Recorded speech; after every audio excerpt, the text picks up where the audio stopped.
Hello बच्चों, आइए हमारा प्रश्न देखें। हमारा प्रश्न है, सीजियम क्लोराइड में यदि सीजियम आयन की समन्वय संख्या 8 हो तो क्लोराइड की समन्वय संख्या होगी। देखिए, हमें 4 विकल्प दिए गए हैं। पहला है 8, दूसरा है 4, तीसरा है 6 और चौथा विकल्प है 12। बच्चों, प्रश्न की बात करें मुख्य अवधारणा की, तो प्रश्न की जो मुख्य अवधारणा हम लिख सकते हैं, मुख्य अवधारणा। देखिए बच्चों, यहाँ पर जो आयनिक ठोस है, आयनिक ठोस सीजियम क्लोराइड।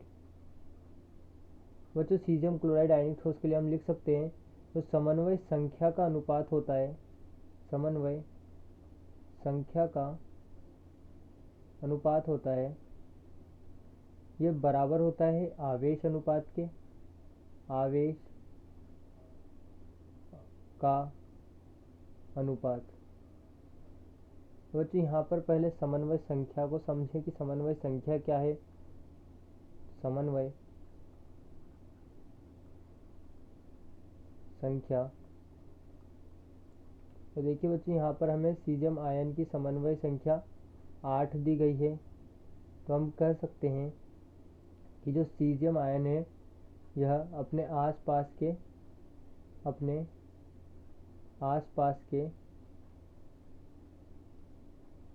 8 क्लोराइड आयन को स्पर्श करता है, 8 क्लोराइड को स्पर्श करता है।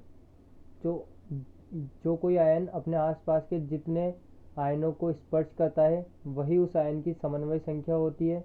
बच्चों, बात करें प्रश्न की मुख्य अवधारणा के आधार पर,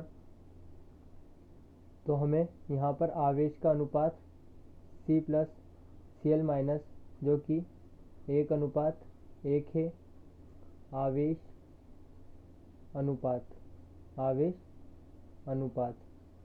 तो बच्चों, मुख्य अवधारणा के आधार पर जो समन्वय संख्या का अनुपात होगा वह भी 1:1 ही होगा।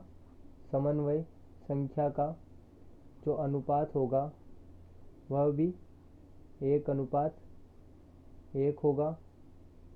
समन्वय संख्या का अनुपात। अब बच्चों देखिए, यहाँ पर सीजियम की जो समन्वय संख्या दी गई है वह 8 है, और इसी प्रकार यदि हमें समन्वय संख्या का अनुपात 1 चाहिए तो हम यहाँ पर भी 8 लिखेंगे, जो कि क्लोराइड की समन्वय संख्या है। तो ये हमारा जो समन्वय संख्या का अनुपात होगा ये आवेश के अनुपात के बराबर होगा। बच्चों, यहाँ से जो हमारा उत्तर निकल कर आता है वह है 8, और जो क्लोराइड की समन्वय संख्या होगी वह 8 होगी। तो जो हमारा ए विकल्प है वह सही है। आशा करते हैं आपको प्रश्न समझ में आया होगा। धन्यवाद।